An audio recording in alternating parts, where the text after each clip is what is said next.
রাস্তার কাজ চলছে, রাস্তা সারানোর জন্য টাকা বরাদ্দ করা হয়েছে। রাস্তার ছবি দেখবেন, তাহলে এবার আপনাদের নদিয়ার চাপড়ার মহৎপুর পঞ্চায়েতের রাস্তা দেখায়। দেখুন, হিসেব কিন্তু বলছে এই রাস্তার কাজ হয়েছে, কারণ এই রাস্তার টাকা বরাদ্দ হয়ে গেছে, ঠিকাদারের হাতে চলে গেছে টাকা। তাহলে রাস্তা সারানোর পর এই হাল, কেউ বিশ্বাস করবেন? না, বিশ্বাস করা যায় না। আসলে রাস্তার কাজ হয়নি, টাকাটা এসেছে ঠিকই, কিন্তু রাস্তা সংস্কারের কাজ হয়নি।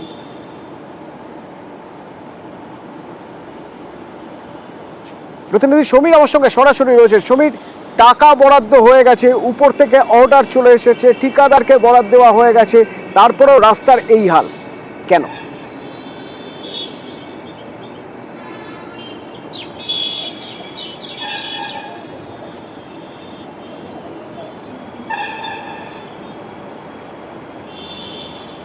সমীরের সঙ্গে কথা বলবো, তবে তার আগে স্থানীয়দের বক্তব্য একটু শোনাই। যাদের নিত্যদিনের দুর্ভোগ, যারা আশা করেছিলেন এবার তারা রাস্তাটা পাবেন, কিন্তু রাস্তাটা এখনো পাননি।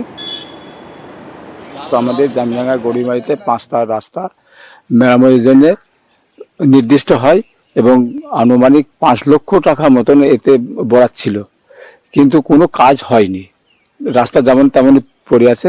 আমাদের অনুমান যে মহৎপুর গ্রাম পঞ্চায়েত কর্তৃপক্ষ এই টাকাটা আত্মসাৎ করেছে। 5 লক্ষ টাকা নাকি স্যাংশন হয়েছিল, কিন্তু টাকাটা পঞ্চায়েত কর্তৃপক্ষ ওরা আত্মসাৎ করেছে, সরকারি টাকা। এলাকার মানুষের মনে হচ্ছে এখন যে 5 লক্ষ টাকা মতো যে বরাদ্দ হয়েছিল, পঞ্চায়েত সেই টাকাটা খেয়ে নিয়েছে। তো পঞ্চায়েত কি বলছে? কাজ হয়েছে, কিন্তু বিরোধী দলরা কাজ করতে পারছে না কিংবা কারা জিততে পারেনি, তার জন্য মিথ্যা অভিযোগ জানাচ্ছে যে ওরা টাকা আত্মসাৎ করেছে। প্রতিনিধি সমীর আমার সঙ্গে সরাসরি রয়েছেন। সমীর, পঞ্চায়েতের দাবি কাজ হয়েছে, কিন্তু ক্যামেরায় যে ছবি দেখা যাচ্ছে তাতে তো মনে হচ্ছে না কাজ হয়েছে। তাহলে টাকা গেল কোথায়?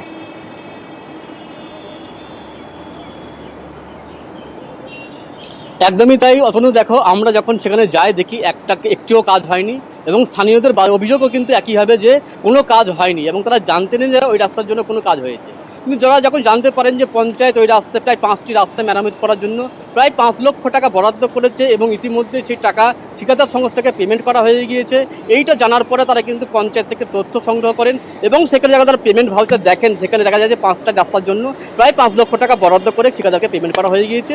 এবং রাস্তার কাজ না হওয়ার জন্য তারা কিন্তু ইতিমধ্যেই এসডিওকে তারা অভিযোগ জানিয়েছেন, এবং এসডিও কিন্তু তৎক্ষণাৎ বিডিওকে নির্দেশ দিয়েছেন পুরো বিষয়টা তদন্ত করে দেখার জন্য। তবে স্থানীয়দের যেটা অভিযোগ, এই টাকা আত্মসাৎ করার জন্য কিন্তু পঞ্চায়েত কর্তৃপক্ষ এমনটা করেছে, এবং যেটা নিয়ম রয়েছে পঞ্চায়েতের যে 1 লক্ষ টাকার উপরে টেন্ডার হলে সেটা ওপেন টেন্ডার করতে হবে এবং পেপারে বিজ্ঞাপন দিতে হবে। কিন্তু টাকা আত্মসাৎ করার জন্য এখানে প্রত্যেকটা টেন্ডারই করা হয়েছে 1 লক্ষ টাকা নিচে, অর্থাৎ 98,508 টাকা। তাদের অভিযোগ যে প্রতিটা রাস্তার কি মাপি একই পরিমাণে এবং একই রকম কাজ হয়েছে, যে জন্য 5টা রাস্তারই কিন্তু 98,508 টাকার টেন্ডার করা হলো, এবং সেটা কাউকে না জানিয়ে নিজের পছন্দের মতো ঠিকাদারকে দেওয়ার জন্য কিন্তু 1 লক্ষ টাকা নিচে টেন্ডার করা হলো, এবং সেই কারণে টেন্ডার গোপন রেখে নিজের পছন্দের মতো লোককে দিয়ে কাজটা করানোর চেষ্টা করিয়ে টাকাটা আত্মসাৎ করা হলো। এসডিও কি বলছেন একবার শোনা যাক। লিখিত অভিযোগটা আমি 5 তারিখে পেয়েছি। আমি ওখানে যিনি ভিডিও আছেন, ভিডিও চাপড়াকে আমি বলেছি এটার এগেনস্টে এনকোয়ারি করতে। কোনো রকম ফিনান্সিয়াল মিসঅ্যাপ্রোপ্রিয়েট। রুবি মোড় থেকে আনন্দপুর বাস টার্মিনাস, এই যে রাস্তা, এই রাস্তার দুপাশে যদি আপনি দেখবেন এলিট কিছু কমপ্লেক্স রয়েছে, অভিজাত আবাসন রয়েছে। কিন্তু রাস্তার দিকে এবার যখন আপনার চোখ যাবে, তখন আপনি ভাববেন যে এই অভিজাত আবাসন মানে এত এত গাড়ি, আর তাছাড়া সাধারণ মানুষ যারা পথ চলতি মানুষ যাবেন, তারা যাবেন কোথা দিয়ে? এটা রাস্তা কেমন মনে হচ্ছে না সেই চাঁদের গায়ে যেমন এবড়ো খেবড়ো থাকে, মুন ক্রেটার বলা হয়, অনেকটা সেরকম লাগছে। খুব জুম করে দেখলে এটা রাস্তা বলে মনেই হয়, কিন্তু এই রাস্তার এই হাল কেন? বর্ষা আসছে, এরপরে তো এই রাস্তা বলে দেখাই যাবে না, এরপরে তো আরো খারাপ হাল হবে। অভিজিৎ প্রতিনিধি আমার সঙ্গে সরাসরি রয়েছেন। অভিজিৎ, এই রাস্তার এই অবস্থা কিভাবে?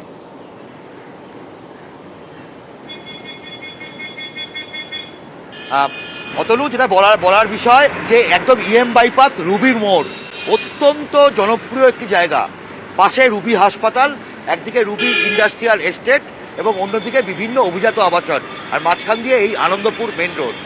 আর ইএম বাইপাসের মোড়ে বড় বড় করে হোর্ডিং, আমার ভালোবাসার শহর, আমার প্রিয় 108 number ward, I love you 108 number ward. সত্যি আই লাভ ইউ, এই যে চোখের সামনে দেখা যাচ্ছে ঠিক এটাই ছবি। এবং এইভাবেই প্রতিদিন প্রতি মুহূর্তে হাজার হাজার মানুষ, হাজার হাজার যানবাহন এইভাবেই যাতায়াত করছে। এই রকম বড় বড় গর্ত এই আনন্দপুর মেন রোড জুড়ে।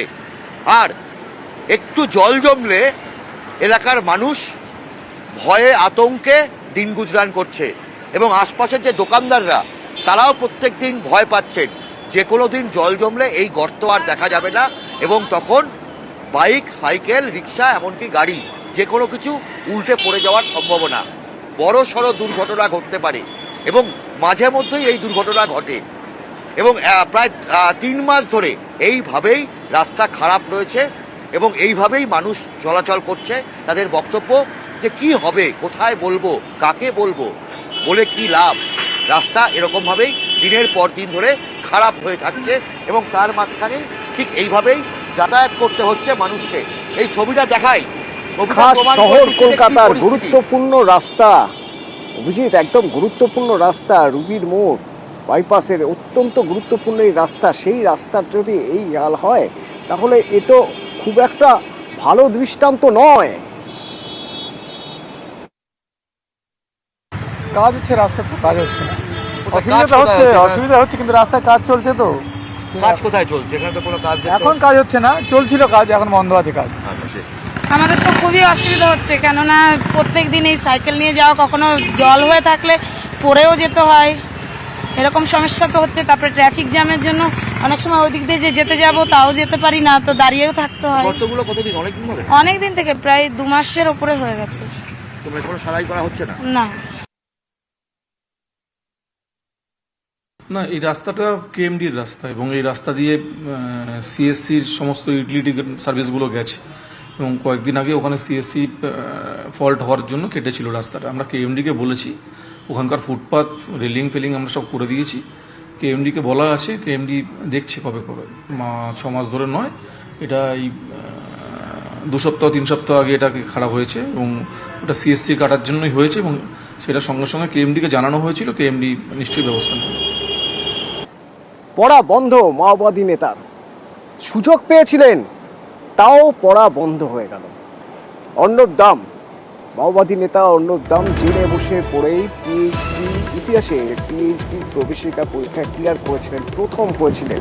তো আজ থেকে কাউন্সেলিংয়ের কথা ছিল, তো সেই কাউন্সেলিংয়ের আগেই জানিয়ে দিল বিশ্ববিদ্যালয় কর্তৃপক্ষ যে ইতিহাসের পিএইচডির ক্ষেত্রে ভর্তি প্রক্রিয়া স্থগিত। অর্থাৎ অর্ণব দাম পিএইচডিতে সুযোগ পেলেও ভর্তি বন্ধ, এক নজিরবিহীন সাফল্যের পরেও। আমার সঙ্গে শরদিন্দু রয়েছেন প্রতিনিধি, সরাসরি শরদিন্দুর সঙ্গে একবার কথা বলবো। শরদিন্দু, এই আজ তো কাউন্সেলিং হওয়ার কথা ছিল, তো কাউন্সেলিং কেন বিশ্ববিদ্যালয় কর্তৃপক্ষ বন্ধ করলো, কি বলছে বিশ্ববিদ্যালয়?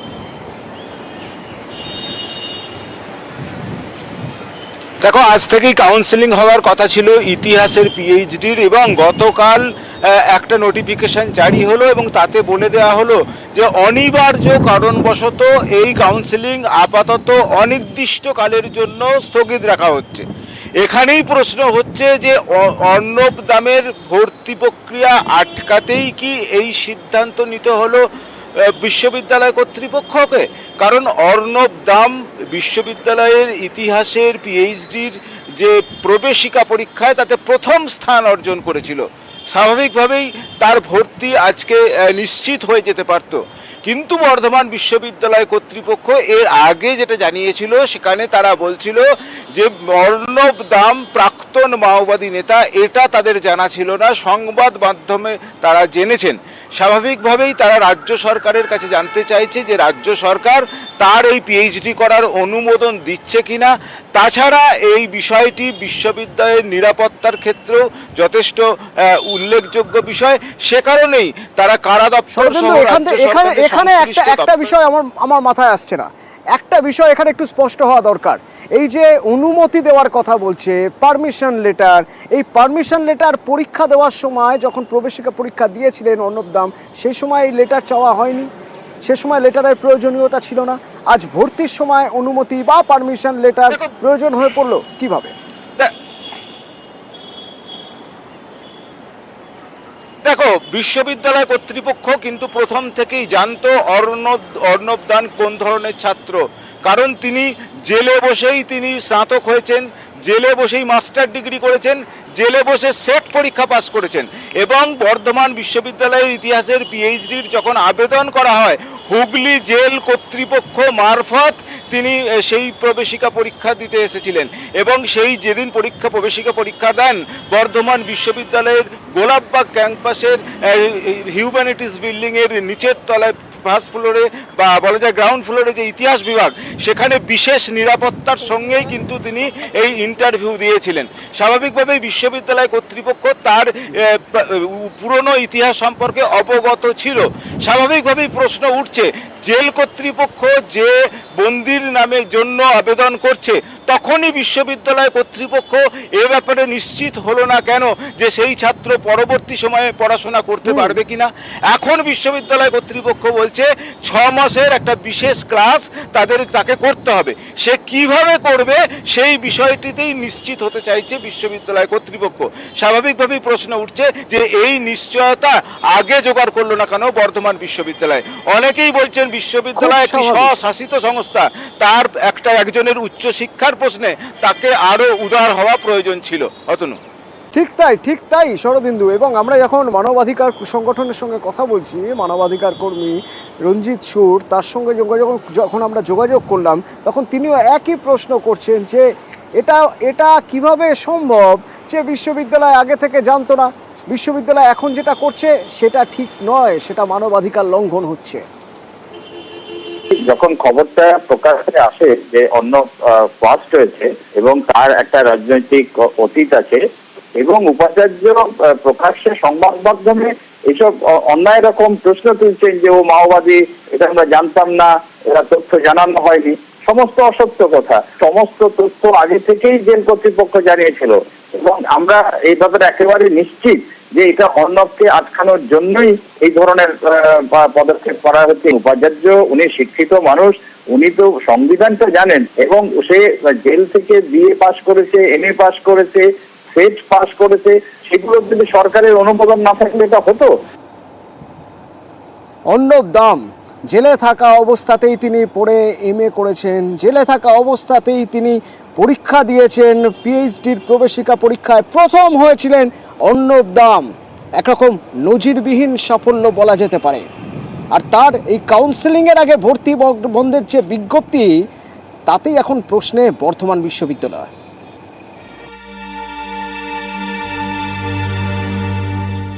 ইতিহাস নিয়ে গবেষণা করার ইচ্ছে, সেই ইচ্ছে পূরণের পথে ইতিহাস গড়লেন জেলবন্দি মাওবাদী নেতা অর্ণব দাম। বর্ধমান বিশ্ববিদ্যালয়ে পিএইচডির প্রবেশিকায় ফার্স্ট অর্ণব দাম, 250 জনের মধ্যে প্রথম হয়েছেন। আমরা যদিও তাকে শুধুমাত্র একজন পড়ুয়া হিসেবেই দেখেছি, তার গবেষণা করবার অ্যাকিউমেন্ট কতটা রয়েছে সেটাই দেখেছি, কিন্তু একজন বিচারাধীন সাজাপ্রাপ্ত আসামি এই যে মেইন স্ট্রিম হওয়ার চেষ্টা করছেন, গবেষণা করছেন, এটা আমার কাছে অত্যন্ত ইতিবাচক। পুরো বোর্ড অত্যন্ত মেধাবী দেখেছি তাকে, এবং তিনি অত্যন্ত কনফিডেন্ট ছিলেন। তাকে একজন গবেষক হিসেবেই আমরা জাজ করেছি। মাওবাদী নেতা অর্ণব দাম ওরফে বিক্রম ছোট থেকেই মেধাবী। খড়গপুর আইআইটিতে ভর্তি হন, মেকানিক্যাল ইঞ্জিনিয়ারিং 3টি সেমিস্টারের পরেই হঠাৎ নিখোঁজ। পরে নাম লেখান মাওবাদীদের দলে। 2010 সালে শিলদা ইএফআর ক্যাম্পে মাওবাদী হামলায় জড়িত। 2012 সালে আসানসোল থেকে গ্রেপ্তার করা হয় অর্ণব দামকে। জেলবন্দি জীবন, তার মাঝেই আবার পড়াশোনা শুরু। জেল থেকেই পরীক্ষা দিয়ে ইতিহাসের স্নাতক হন, তারপর স্নাতকোত্তর। জেল কর্তৃপক্ষকে জানিয়েছিলেন অধ্যাপনা করতে চান, সেই মতো ন্যাশনাল এলিজিবিলিটি টেস্ট বা নেটে বসার আবেদন জানান, কিন্তু প্রশাসনিক জটিলতায় শেষ পর্যন্ত নেট দিতে পারেননি। কিন্তু অর্ণব থেমে থাকেননি, জেলে বসে পড়াশুনো করেই সেট পাশ করেন। এরই মাঝে সাজা ঘোষণা। গত বছরের ফেব্রুয়ারিতে যাবজ্জীবন সাজা হয় মাওবাদী নেতা অর্ণব দামের। গত মার্চ থেকে তিনি বন্দী হুগলি জেলে। সেখান থেকেই পিএইচডি করার আর্জি জানান অর্ণব। সেই মতো বর্ধমান বিশ্ববিদ্যালয়ে ইন্টারভিউয়ের ব্যবস্থা করা হয়। সেখানে পিএইচডির প্রবেশিকায় তিনি ফার্স্ট বয়। আমরা আশা করব তার পড়াশোনার ক্ষেত্রে আরো সুবিধা, জেলে যাতে আরো কম সময় থাকতে হয়, যাবজ্জীবন হলো তার একটা বিশেষ ব্যবস্থা, মুক্ত বাতাসে তার এই পড়াশোনা যাতে করতে পারে, উপযুক্ত জায়গায় তার কর্মসংস্থান, সেবামূলক কাজে তার ইচ্ছা যদি থাকে সেগুলোকে করতে দেওয়ার সুযোগ যাতে হয় এই সরকারের কাছে আবেদন করছি। নিউজ 18 বাংলা।